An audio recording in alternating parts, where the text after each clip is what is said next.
বাংলাদেশে এখনো বেঁচে আছেন। তিনি গ্লাসগো ইউনিভার্সিটির একজন টিচার ইউকে তে। আ তার সঙ্গে আমারও দেখা হবার সৌভাগ্য হয়েছিল ক্যাডেট কলেজ ক্লাবে একবার। আমি নিজেও এক্স ক্যাডেট। উনিও এক্স ক্যাডেট। উনি মির্জাপুর ক্যাডেট কলেজের x cadet. So cadet college ক্লাবের একটা প্রোগ্রাম ছিল একসময় অনেক আগে। সেটা হলো আ ওই লিটারেচার কিন্তু সত্য হচ্ছে এই আদর্শ ছেলে। আমাদের দেশে হবে সেই ছেলে কবে ভালো কারণ এই ম্যাপটা অনেকদিন ধরে ম্যাপটাকে হচ্ছে তোমার কাটাছেঁড়া করেছে। মানে এটার তথ্য সংশোধন করতে ফাইনাল ভার্শনটা দাঁড়িয়েছে যেটা তোমরা হাতে পাবা ভর্তি হলেই। আর সর্বশেষ আছে প্রিন্টেড ফাইনাল মডেল টেস্ট প্রশ্ন। একদম প্রিন্টেড অবস্থায় চলে যাবে তোমার কাছে। আর ওএমআরও পেয়ে যাবা যাতে তুমি সেগুলো প্র্যাকটিস করতে পারো নিজে। আর এর জন্য কি হবে? কল করতে হবে 16780 তে। তো আমি এক্সপেক্ট করব তোমরা অনেকেই ইনশাআল্লাহ ভর্তি হয়ে যাবা। চলো আমরা এবারে আমাদের আজকের কবিতাতে চলে যাই। তার আগে জীবনানন্দ দাশকে নিয়ে একটু পড়ি। জীবনানন্দ দাশ জন্মেছিলেন ১৮৯৯ সালের ১৭ই ফেব্রুয়ারি বরিশালে এবং বাংলা সাহিত্যের বা বাংলা কাব্যের অন্যতম শ্রেষ্ঠ কবি বা সর্বকালের সর্বশ্রেষ্ঠ কবি বললেও সেটা খুব একটা বেশি বলা হবে না। স্বল্প সময়ে জীবনানন্দ দাশ তার জীবনে বিভিন্ন পেশায় তিনি নিয়োজিত ছিলেন। তো যদিও তিনি বিভিন্ন পেশা অবলম্বন করেন, কিন্তু তার মূল পেশাটা ছিল হচ্ছে ইংরেজি সাহিত্যের অধ্যাপক। এটা নিয়েই তিনি তার জীবনটা অতিবাহিত করেন। তার পিতা ছিলেন সত্যানন্দ দাশ, বরিশাল ব্রজমোহন স্কুলের হেডমাস্টার এবং মা কুসুম কুমারী দাস ছিলেন সেকালের বিখ্যাত কবি। আমরা বুঝতেই পারছি তিনি বেশ জাদ্রেল একটা পরিবার থেকে বিলং করতেন বা জাদ্রেল একটা পরিবারেই তার বেড়ে ওঠা ছিল। আমি যদি কুসুম কুমারী দাশের কথা বলি স্বভাব কবি বলতে তিনি মুখে, মুখেই কবিতা রচনা করে ফেলতে পারতেন। এবং জীবনানন্দ দাশের মায়ের একটা খুব বিখ্যাত কবিতা যেটা টেক্সট বইয়েও আছে সেটা হলো আদর্শ ছেলে। আমাদের দেশে হবে সেই ছেলে কবে কথায় না বড় হয়ে কাজে বড় হবে।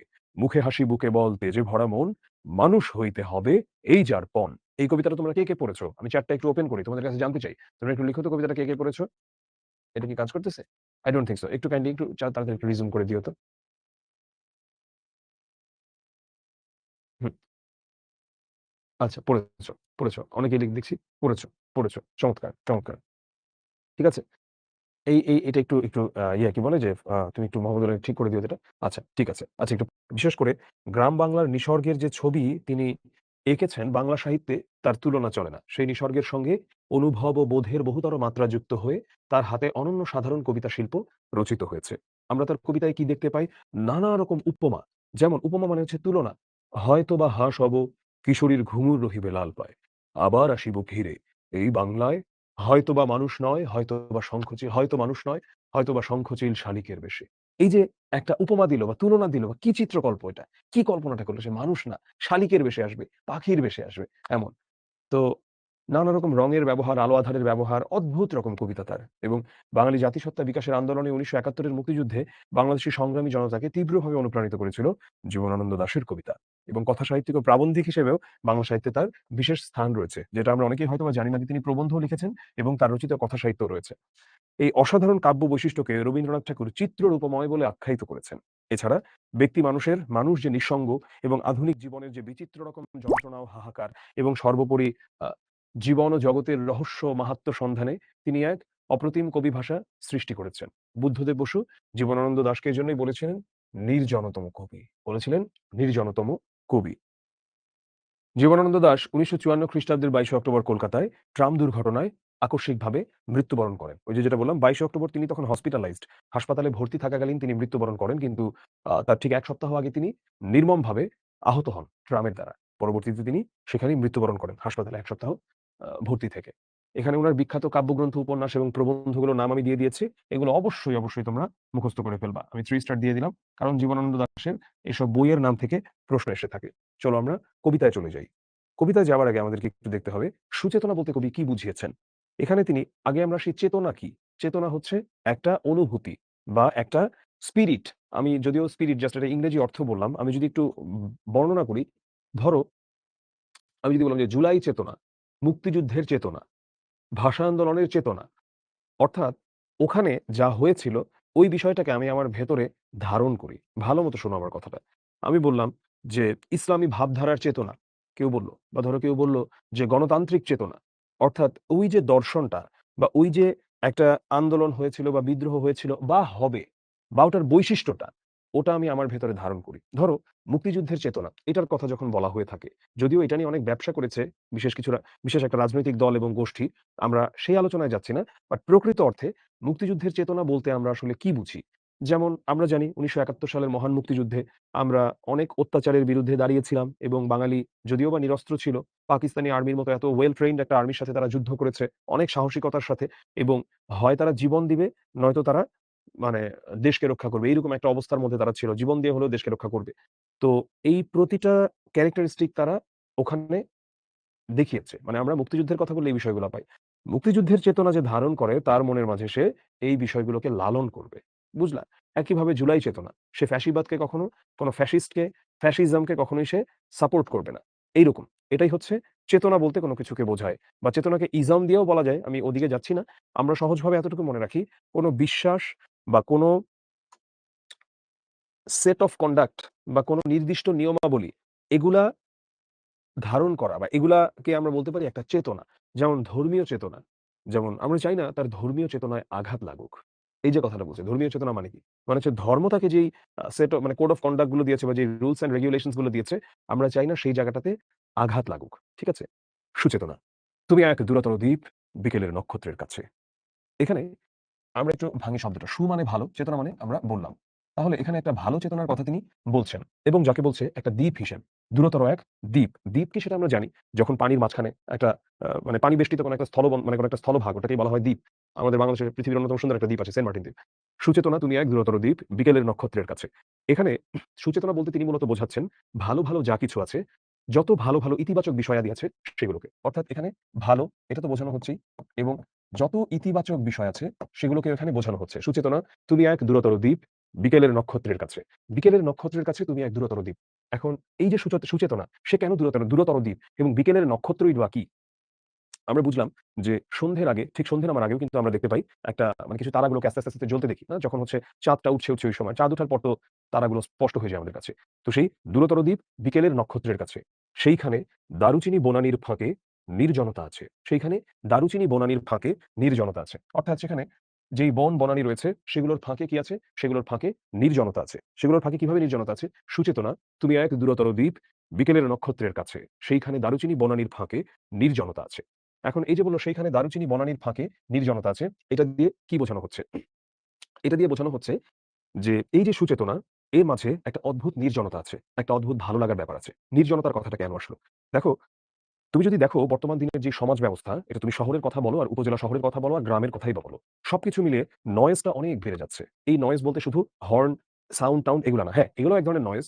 নয়েজটা হচ্ছে মানুষের মধ্যে স্থিরতা নেই। একটু গাছের নিচে বসে থাকবে ১০ টা মিনিট বা একটু ৫ টা মিনিট বসে কথা বলবে, এই স্থিরতাটা তার মধ্যে নেই। সে কি করবে? হাতে স্মার্টফোনটা নিয়ে সে TikTok টা নিয়ে, সে YouTube টা নিয়ে, Facebook টা নিয়ে এই একই কাজ, এই একই কাজ। ঠিক আছে? এটা ছাড়া আর অন্য কোন কিছুই যেন তার ভালো লাগে না।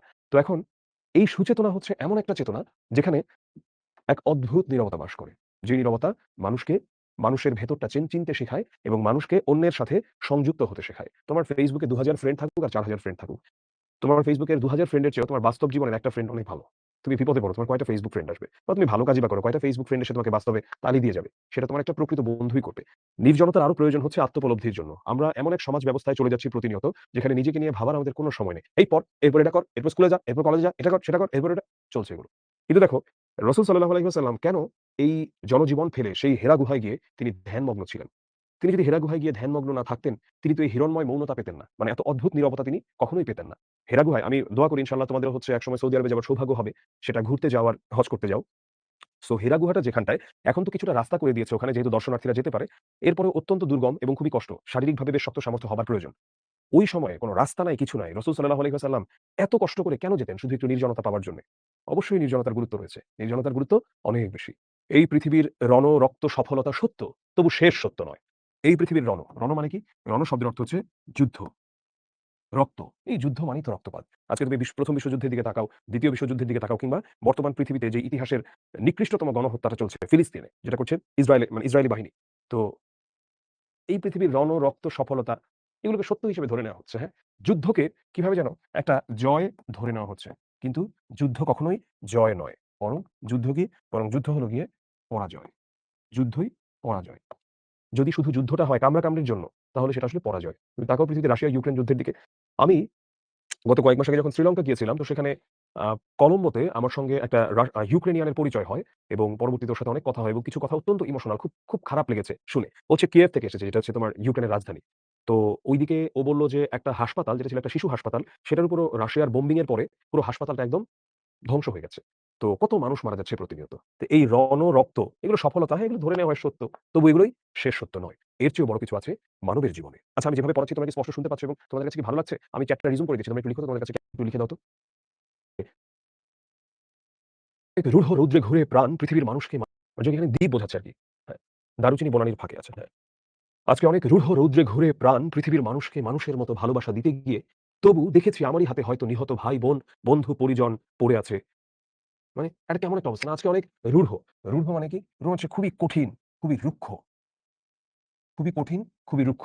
আজকে অনেক রূঢ় রৌদ্রে ঘুরে প্রাণ পৃথিবীর মানুষকে মানুষের মতো ভালোবাসা দিতে গিয়ে তবু আজকে অনেক রূঢ় এই কঠিন রৌদ্রে ঘুরে প্রাণ। আচ্ছা, রৌদ্রে প্রাণ ঘুরে পৃথিবীর মানুষকে মানুষের মতো ভালোবাসা দিতে গিয়ে তবু পৃথিবীর মানুষকে কি মানুষের মতো ভালোবাসা দিতে গিয়ে আচ্ছা, পৃথিবীর মানুষকে মানুষের মতো ভালোবাসা দিতে যাওয়ার আগে যে অংশগুলো তিনি বলছেন অনেক রূঢ় রৌদ্রে ঘুরে। রূঢ় রৌদ্র বলতে এখানে যে আক্ষরিক অর্থে একদম সূর্যের আলো বোঝাচ্ছে তা না। মূলত এখানে বোঝানো হচ্ছে অনেক কঠিন সময় বা অনেক দুর্বিষহ সময়। বা নানা রকম ঘাত-প্রতিঘাত কিংবা প্রতিকূলতা। আজকে অনেক রূঢ় রৌদ্রে ঘুরে প্রাণ, পৃথিবীর মানুষকে মানুষের মতো ভালোবাসা দিতে গিয়ে তবু দেখেছি আমারই হাতে হয়তো নিহত ভাই-বোন, বন্ধু, পরিজন পড়ে আছে। আজকে পৃথিবীর অনেক দুর্বিষহ সময় এবং জীবনের নানা কঠিন সময় পার করার মধ্য দিয়ে আমি খেয়াল করলাম যে আমি যতই মনে করি না কেন যে আমি হয়তোবা অনেক কিছু একটা করে ফেলেছি পৃথিবীর জন্যে। কিন্তু আমারই হাতে হয়তো নিহত ভাই-বোন, বন্ধু, পরিজন পড়ে আছে। এখন কিভাবে আমার হাতে নিহত হলো এটা মনে হতে পারে না? অনেক বড় একটা দর্শনের কথা এখানে তিনি বলে ফেলেছেন। প্রমথ চৌধুরীর বই পড়া প্রবন্ধে একটা লাইন আছে যে, "দেহের মৃত্যুর রেজিস্ট্রি রাখা হয় কিন্তু আত্মার মৃত্যুর রেজিস্ট্রি রাখা হয় না।" একজন মানুষ নিহত শুধু দেহেই হতে পারে না, আত্মার মধ্য দিয়েও হয়। ঠিক আছে? যা হতে চেয়েছ তা হয়েছ কি? নাকি সমাজের চাপে হতেই পারোনি? মনে যার রং তুলি পাঞ্জাবি, বাইরে সে স্যুট পরা কর্মচারী। আবার শোনো কথাটা, যা হতে চেয়েছ তা হয়েছ কি? নাকি সমাজের চাপে হতেই পারোনি? মনে যার রং তুলি পাঞ্জাবি, বাইরে সে স্যুট পরা কর্মচারী। আমরা এমনভাবে আমাদের সমাজে আত্মাগুলোকে মেরে ফেলি, গলা টিপে মেরে ফেলি। কারণ আমাদের শিক্ষা ব্যবস্থা তথা সমাজ ব্যবস্থায় আমাদেরকে কিছু নির্দিষ্ট বিষয় শেখানো হয়। তুই ডাক্তার হবি, অথবা তুই ইঞ্জিনিয়ার হবি। বাচ্চা যখন পেটে আল্ট্রাসনোগ্রাম করে যদি পায় মেয়ে, ১ম এই বলা শুরু করে দেয় বাপ-মা, "আমার ইচ্ছা ছিল আমার মেয়েটা ডাক্তার হবে।" আরে ভাই, এ তো পৃথিবীতে আসেই নাই এখনো। আর ছেলে দেখলে, "আমার ইচ্ছা ছিল আমার ছেলেটা ইঞ্জিনিয়ার হবে, আর্মি অফিসার হবে, অমুক হবে, তমুক হবে।" ইঞ্জিনিয়ার হওয়া, বিসিএস ক্যাডার হওয়া, ডাক্তার হওয়ার বাইরেও পৃথিবীতে অনেক পেশা আছে। এবং সুখ মানুষের জীবনে অত্যন্ত গুরুত্বপূর্ণ একটা বিষয়। তো আমাদের এই সমাজটা এমন যে এখানে যদি তুমি নিজে থেকে খুব সচেতন না থাকো, তাহলে খুব সহজেই দেখা যাবে তুমি হয়তোবা এই সমাজের জাতাকলে পড়ে তোমার আত্মাটা নিহত হয়ে যাবে। আমি আমার নিজের ব্যক্তি জীবন থেকে যদি বলি, 75 বিএমএ লং কোর্সে আমি গ্রিন কার্ড পাই। মানে আর্মি অফিসার হবার জন্য যে লং কোর্স সেখানে। ক্যাডেট কলেজ থেকে আমরা যারা পড়ি, আমরা সরাসরি আইএসএসবি দেই। আইএসএসবি দেওয়ার আগে আরো ৪ টা টেস্ট থাকে। এগুলো আমাদের দিতে হয় না। কজ ক্যাডেট কলেজে আমরা অলরেডি যথেষ্ট হার্ডশিপ এর মধ্য দিয়ে গিয়েছি। এর চেয়ে বেশি আর কিছু প্রমাণ করার প্রয়োজন পড়ে না। সো আইএসএসবি দেওয়ার পরে আমি ফার্স্ট এইটিকে যাই। তখন মিলিটারিতে যাবো কি যাবো না এই দোটানা চলে আসে। আমি যাবার আমার এক বিন্দুও ইচ্ছা ছিল না। আমার প্যারেন্টস তাদের কিছুটা ইচ্ছা জেগেছিল। হাজার হোক মধ্যবিত্ত পরিবার, কে চায় না? দিন শেষে মিলিটারির চাকরি খুবই ভালো চাকরি আমাদের দেশে। তো আমি অনেকের সাথে তখন কথা বলি। বিশ্ববিদ্যালয়ের অনেকের সঙ্গে। তারপরে আমার খুব কাছের যে ক্যাডেট কলেজ সিনিয়ররা ছিল, army officers, navy officers, air force officers তাদের সঙ্গে কথা বলি। তো আমি পরবর্তীতে জিনিসটা এভাবে বিশ্লেষণ করে বের করলাম যে আমার জন্যে ওটা ভালো নয়। বিষয়টা ভালো কি খারাপ এটা মুখ্য নয়। আমার জন্য ওটা ভালো নয়। আমার জন্য অন্য কিছু ভালো। বাংলা সাহিত্যে পড়া। এখন এটা কি সবার জন্য ভালো? এটা সবার জন্য ভালো না। কিন্তু এটা অনেকের জন্য ভালো। মিউজিশিয়ান হবার চেষ্টা করা, এটা কি সবার জন্য ভালো? এটা সবার জন্য ভালো না, এটা অনেকের জন্য ভালো। এখন আমরা যেটা বলছিলাম যে, এই সমাজ ব্যবস্থা কুরে তোমাকে যেভাবে ধ্বংস করা যায়, তোমার সৃষ্টিশীলতাকে শেষ করে দেওয়া যায়, তার সবটুকু করতে যাবে। এখন তুমি সেটাকে কতটুকু ট্যাকেল দিতে পারবে এটা কথা। বাস্তব অভিজ্ঞতা হচ্ছে যে বেশিরভাগ মানুষই ট্যাকেল দিতে পারে না। আমি অনেক ক্ষেত্রে পেরেছিলাম। আমার নিজের বাবা-মা, আমার মা মারা গেছে, আল্লাহ তাকে বেহেশত নসিব করুক। আমার বাবা-মা কিছু জায়গাতে অনেক বেশি তারা আসলে কোঅপারেটিভ ছিল। বা আমি আমার কথাগুলো তাদেরকে বোঝাতে পেরেছি, শোনাতে পেরেছি। পৃথিবীর গভীরতর অসুখ এখন। পৃথিবীর গভীরতর অসুখ এখন। এই অসুখ চিকুনগুনিয়া নয় কিংবা এইডস নয় বা করোনা ভাইরাস নিয়ে কোন কথা বলা হচ্ছে না। এই অসুখ বলতে বলা হচ্ছে অস্থিরতা। বর্তমান পৃথিবীর সবচেয়ে বড় সমস্যা হচ্ছে অস্থিরতা এবং বর্তমান পৃথিবীর আরেকটা অন্যতম সমস্যা হচ্ছে অ্যাটেনশন ডেফিসিট। আমি একটু বাংলাতে যদি বলি সেটা হচ্ছে মনোযোগের স্বল্পতা। আমরা মনোযোগ দিতে পারি না আগের মতো। ঠিক আছে? মানে মনোযোগটা আমাদের কাছ থেকে এমনভাবে কেড়ে নিচ্ছে।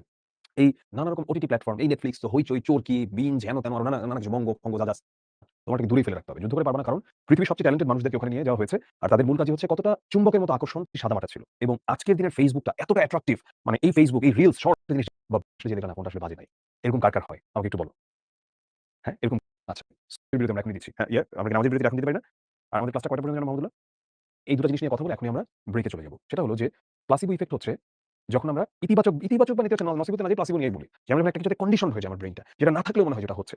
তো যদি হচ্ছে ধরো মানে মানুষকে বারবার বলা হয় যে তাকে একটা মানে বিষ ইনজেক্ট করা হবে বা এইভাবে সে এটা জানলো যে ওখানে একটা বিষ আছে এটা ইনজেক্ট করা হবে। বিষ না নিয়ে যদি তাকে পানিও ইনজেক্ট করা হয়, সে মারা যেতে পারে। ঠিক আছে? তো এটা হচ্ছে প্লাসিবো ইফেক্ট। তো আমি অত গভীর তুলনাতে গেলাম না। আমি শুধু এতটুকুই বলি আমাদের সাথে এমনভাবে কন্ডিশন হয়ে গেছে বর্তমান সমাজ ব্যবস্থা। উনার যুগে তো স্মার্টফোন ছিল না। এখনকার যুগের কথা যদি স্মার্টফোন, টেকনোলজি বা ওভারঅল সমাজের যে সিস্টেমটা, মানুষ অনেক বেশি অস্থির। সবসময় তেতে থাকে। কিচ্ছু নাই। আমার সাথে গায়ে টাচ লাগলো কেন? সবাই ক্ষেপে আছে সবার উপর। তো আমরা এতটুকু পর্যন্ত এখন রাখি। আমরা ইনশাআল্লাহ ফিরে আসবো ঠিক ৫টা ৩০ এ ফিরবো। ৫টা ৩০ এ ফিরছি।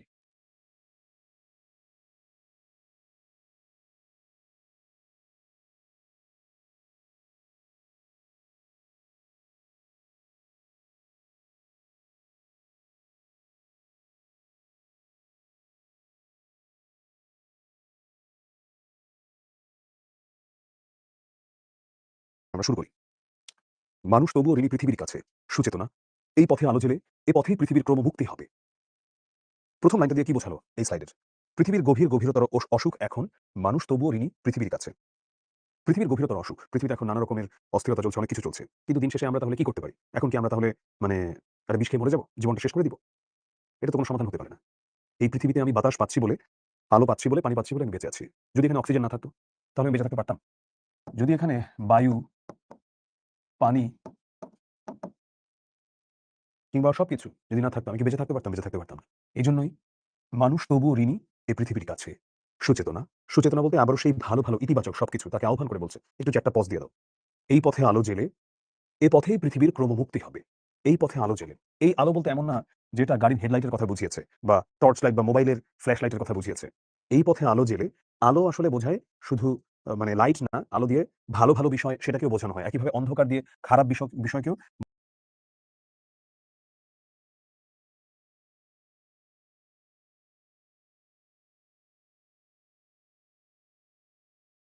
পৃথিবীর গভীরতর অসুখ। পৃথিবীতে এখন নানা রকমের অস্থিরতা চলছে, অনেক কিছু চলছে। কিন্তু দিন শেষে আমরা তাহলে কি করতে পারি? এখন কি আমরা তাহলে মানে একটা বিষ খেয়ে মরে যাবো? জীবনটা শেষ করে দিব? এটা তো কোনো সমাধান হতে পারে না। এই পৃথিবীতে আমি বাতাস পাচ্ছি বলে, আলো পাচ্ছি বলে, পানি পাচ্ছি বলে আমি বেঁচে আছি। যদি এখানে অক্সিজেন না থাকতো, তাহলে আমি বেঁচে থাকতে পারতাম? যদি এখানে বায়ু, পানি কিংবা সবকিছু যদি না থাকতো, আমি কি বেঁচে থাকতে পারতাম? বেঁচে থাকতে পারতাম না। এজন্যই মানুষ তবুও ঋণী এ পৃথিবীর কাছে। সুচেতনা। সুচেতনা বলতে আবারও সেই ভালো ইতিবাচক সবকিছু তাকে আহ্বান করে বলছে, "একটু ৪ টা পজ দিয়ে দাও। এই পথে আলো জ্বেলে, এ পথেই পৃথিবীর ক্রমমুক্তি হবে।" এই পথে আলো জ্বেলে। এই আলো বলতে এমন না যেটা গাড়ির হেডলাইটের কথা বুঝিয়েছে বা টর্চ লাইট বা মোবাইলের ফ্ল্যাশ লাইটের কথা বুঝিয়েছে।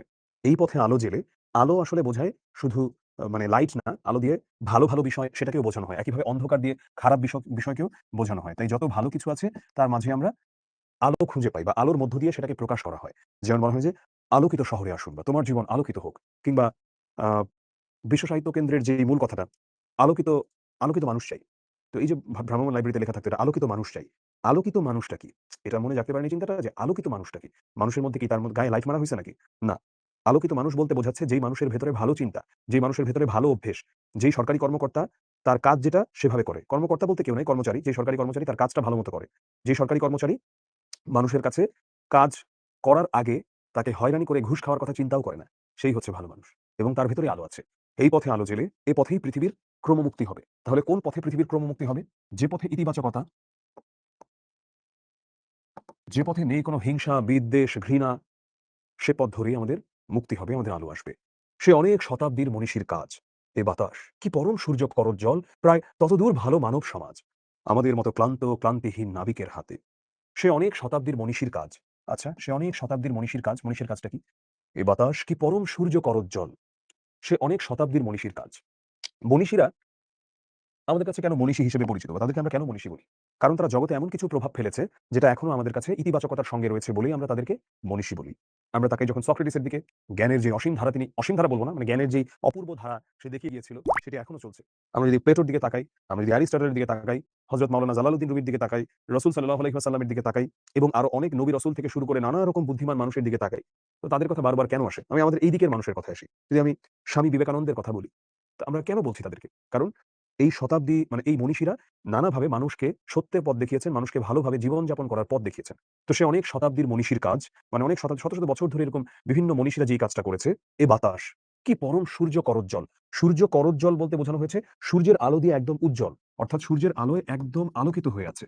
এটা বোঝানো হয়েছে। সূর্যের আলো একেবারে আলোকিত হয়ে আছে। সে অনেক শতাব্দীর মনীষীর কাজ। এ বাতাস কি পরম সূর্য করজ্জ্বল, প্রায় ততদূর ভালো মানব সমাজ। সে অনেক শতাব্দীর মনীষীর কাজ বুঝলাম। এ বাতাস কি পরম সূর্য করজ্জ্বল। এই বাতাস যে হচ্ছে মানে এখানে বোঝানো হচ্ছে কি সুন্দর বাতাস বইছে, সূর্যের আলো, চারিদিক কেমন সুন্দর, প্রায় ততদূর ভালো মানব সমাজ।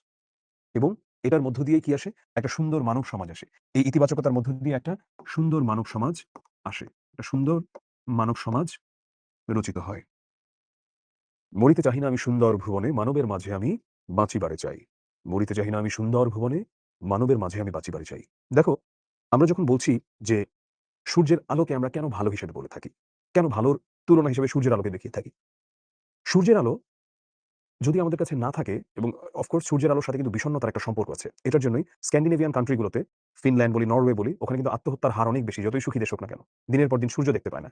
তো সূর্য দেখার যেই আনন্দ সে যতই গরম থাকুক না কেন, ওটা বোঝা যায় যখন ধরো যে দিনের পর দিন উত্তরবঙ্গের ওই শীত, সূর্য দেখা যায় না তখন কিন্তু কেমন ভাই কেমন একটা মরা সূর্যের মধ্যে আছে পুরাই ঝাড়খাড় করে দিবো। এরকম একটা বিষয় আছে।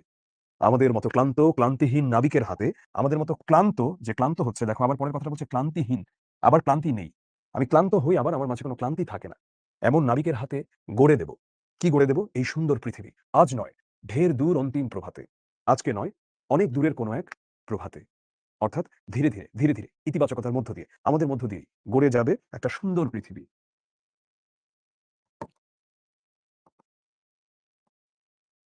মাটি পৃথিবীর টানে মানব জন্মের ঘরে কখন এসেছি, না এলেই ভালো হতো অনুভব করে। এসে যে গভীরতর লাভ হলো সেসব বুঝেছি। শিশির শরীর ছুঁয়ে সমুজ্জ্বল ভরে। মাটি পৃথিবীর টানে মানব জন্মের ঘরে কখন এসেছি। মাটি পৃথিবীর টানে মানব জন্মের ঘরে কখন এসেছি, মানে এটা দিয়ে বোঝাচ্ছে মানুষের জন্মগ্রহণের কথা। আমার একটা গানের কথা মনে পড়ে যাচ্ছে লালন সাহেবের, এমন মানব জন্ম আর কি হবে, মন যা কর তরাই করো এইভাবে। অনন্তরূপ সৃষ্টি করলেন সাই। এমন মানব জন্ম আর কি হবে? মন যা কর তরাই করো এইভাবে। মাটি পৃথিবীর টানে মানব জন্মের ঘরে কখন এসেছি? না এলেই ভালো হতো অনুভব করে। না এলেই ভালো হতো। মানে বলছে হয়তোবা না জন্মালেই আমি ভালো ছিল। এই একই রকম ফিলোসফি আবার আমরা ফ্রেডি মার্কারির কাছেও দেখতে পাই। সেই সুদূর ওয়েস্টে গেলে। কুইনের 'বহেমিয়ান র‍্যাপসোডি' গানে। যখন তিনি বলছেন যে, "I don't wanna die. Sometimes I wish I'd never been born at all." আমি মরতে চাই না। কখনো আমার মনে হয় আমি না জন্মালেই বোধহয় ভালো ছিল। এসে যে গভীরতর লাভ হলো সেসব বুঝেছি। আচ্ছা কখনো মনে হতো যে না এলেই হয়তোবা না জন্মালেই ভালো হতো। কিন্তু এই মানব জন্ম তার কিছু মহান কাজের মধ্য দিয়ে দেখো আমাকে কিভাবে বুঝিয়ে দেয়। এসে যে গভীরতর লাভ হলো সেসব বুঝেছি। শিশির শরীর ছুঁয়ে সমুজ্জ্বল ভরে দেখেছি যা হলো হবে মানুষের যা হবার নয়। শাশ্বত রাত্রির বুকে সকলই অনন্ত সূর্যোদয়। কি বলল? এসে যে গভীরতর লাভ হলো সেসব বুঝেছি। আচ্ছা মানব জন্মের কারণে কি লাভ হলো? শিশির শরীর ছুঁয়ে সমুজ্জ্বল ভরে। মানে শিশির যখন ঘাসের ডগায় থাকে, ওটাকে স্পর্শ করলেও কিন্তু একটা অদ্ভুত শান্তি লাগে। ওটাকে দেখতেও কত ভালো লাগে। একটা ফু দিলেও যেন সেটা পড়ে যায়। শিশির শরীর ছুঁয়ে সমুজ্জ্বল ভরে দেখেছি যা হলো হবে মানুষের, যা হবার নয়। শাশ্বত রাত্রির বুকে সকলই অনন্ত সূর্যোদয়। দেখেছি যা হলো হবে মানুষের, যা হবার নয়। মানে এমন কিছু এখানে পেয়েছি যেগুলো হয়তোবা মানুষের মানে শিশির শরীর ছুঁয়ে সমুজ্জ্বল ভরে দেখেছি যা হলো হবে মানুষের যা হবার নয়। এখানে তিনি নানা রকম উপমায়, নানা রকম তুলনায় তিনি কথাগুলো তিনি বলছেন। যে মানুষের যা হবার নয় তাও কিন্তু আমরা দেখতে পাচ্ছি বা তাও কিন্তু আমরা শিশির শরীর ছুঁয়ে সমুজ্জ্বল ভরে দেখেছি যা হলো হবে মানুষের যা হবার নয়। মানুষ নিজে এমন কিছু অনুভূতির মধ্য দিয়ে যায় বা সে এমন কিছু বিষয় এক্সপেরিয়েন্স করে, সে যদি জন্মগ্রহণ না করত তাহলে কখনোই সেগুলো পেত না। এবং যেগুলো মানুষের হবার নয়, কারণ এগুলো মানুষের সঙ্গে ঘটছে না, প্রকৃতির অন্যান্য কিছু বিষয় ঘটছে। কিন্তু মানুষ সেগুলো নিজের ভেতরে এমনভাবে অনুভব করছে যার মধ্য দিয়ে তার জন্ম তার কাছে ধন্য মনে হচ্ছে। এর উদাহরণের জন্য আমরা এটা যেই বই থেকে নেওয়া রূপসী বাংলা কাব্যগ্রন্থের কবিতাটা, জীবনানন্দের একটা লাইন আছে যে, "বাংলার মুখ আমি দেখিয়াছি তাই আমি পৃথিবীর রূপ খুঁজিতে যাই না আর।" বাংলাদেশের রূপের বর্ণনা তার কাছে কতটা সুন্দর করে ধরা পড়েছে, এর জন্য দেখতে হয় তার 'আবার আসিব ফিরে' কবিতাটা। আবার আসিব ফিরে এই বাংলায়। হয়তো মানুষ নয়, হয়তোবা শঙ্খচিল শালিকের বেশে। হয়তো ভোরের কাক হয়ে এই কার্তিকে নবান্নের দেশে, কুয়াশার বুকে ভেসে একদিন আসিব এ কাঁঠাল ছায়া। একটাও মানুষের চরিত্রের কথা বলছে না। তিনি কখনো বলছে কাক হয়ে আসবে, হয়তোবা হাঁস হব, কিশোরীর ঘুঙুর রহিবে লাল পায়। মানে নানা রকম উপমা তিনি ব্যবহার করছেন যে তিনি এই চরিত্রগুলো হয়ে হয়তো বাংলার বুকে ফিরে আসবেন। যেটা মানুষ নয়। শাশ্বত রাত্রির বুকে সকলই অনন্ত সূর্যোদয়। মানে শাশ্বত রাত্রি অর্থাৎ রাত্রি যা অমানিশা, যা অন্ধকার, যা গভীর, যা কালো, এর মাঝেও যেন অনন্ত সূর্যোদয়, যেন এক পরম আনন্দ বা একটা পরম পাওয়া বা পরম সৌভাগ্যের মতো বিষয়।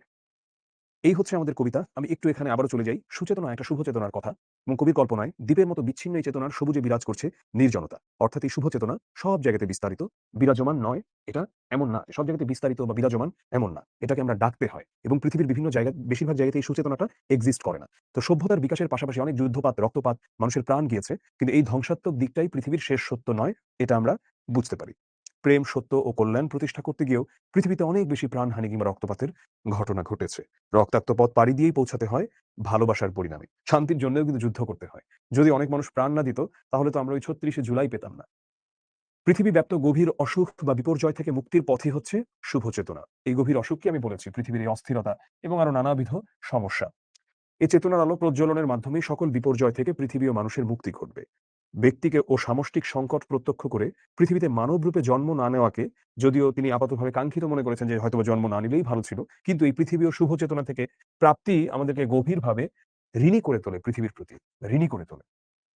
পৃথিবীব্যাপ্ত যে অন্ধকার বা পৃথিবীব্যাপী, আমি বারবার বলেছি যে অন্ধকার দিয়ে শুধু লাইট নাই এটা বোঝায় না, এটাও বোঝায় যে অশুভ বা খারাপ কিছু। যেমন আলো দিয়ে ভালো জিনিস বোঝায়, তার অন্তরালে আছে সূর্যোদয় কিংবা মুক্তির দিশা। সুচেতনার বিকাশেই এই আলোকোজ্জ্বল পৃথিবীর দেখা মিলবে, এটাই কবির বিশ্বাস। সুচেতনা জীবনানন্দ দাশের অন্যতম শ্রেষ্ঠ একটা কবিতা। এই কবিতায় সুচেতনা সম্বোধনে কবিতার প্রার্থিত আরাধ্য, মানে যাকে অনেক চায়, এই ধরনের বিশ্বাসকে তিনি এঁকেছেন। কবির বিশ্বাস মতে সুচেতনা দূরের একটা দ্বীপের মতো, যেটা পৃথিবীর নির্জনতায়, যুদ্ধে, রক্তে যেটা শেষ হয়ে যায় না। চেতনাগত এই সত্তা বর্তমান পৃথিবীর যে গভীরতর ব্যাধি, মানে বর্তমান পৃথিবীতে দাঙ্গা, হাঙ্গামা, মানুষের মধ্যে মারামারি, রাহাজানি, কাটাকাটি এবং মানুষের মধ্যে অনেক বেশি হিংসা, অস্থিরতা, এগুলোকে আসলে অনেক বেশি মানে আক্রমণ করে ফেলেছে। তো জীবন মুক্তির এই চেতনাগত সত্যই, জীবন মুক্তি মানে জীবনের এই বাজে জিনিস থেকে মুক্তি চাওয়ার যে চেতনা বা প্রেরণা, সেটাই ক্রম মুক্তির আলোকে প্রজ্বলিত রাখবে। মানব সমাজের অগ্রযাত্রাকে নিশ্চিত করবে। শাশ্বত রাত্রির বুকে অনন্ত সূর্যোদয়কে প্রকাশ করবে। এখানে একটা এইচডব্লিউ আছে, তোমরা এইচডব্লিউটা করবা। আমি আজকে তোমাদেরকে একটু অবজেক্টিভ দিতাম, কিছু প্র্যাকটিস করাতাম, কিন্তু ক্লাসটা আমি একটু আগেই শেষ করব। এইচডব্লিউটা তোমরা এখানে যে আমি উত্তরগুলো দিয়েছি এগুলো পরে দেখবা। ফার্স্টে তোমরা এইচডব্লিউটা করে গ্রুপে পোস্ট করবা, তারপরে তোমরা উত্তর দেখবা। কিন্তু আগেই তোমরা যদি উত্তর দেখো তাহলে তো তুমি দেখা দেখা লেখা হয়ে গেল। কিছু অবজেক্টিভ আছে সেগুলো আমি প্র্যাকটিস করালাম না, তোমরা নিজেরা প্র্যাকটিস করে নিবা। আমার শরীরটাও খুব বেশি ভালো ঠেকছে না। তো আমি তোমাদের ক্লাসটা শেষ করে দিব। শেষ করার আগে তোমাদের কাছ থেকে প্রশ্ন নিব। আর্লি বার্ড অফারটা আবার বলি। যদি তুমি এইচএসসি লক্ষ্য জিপিএ 526 এ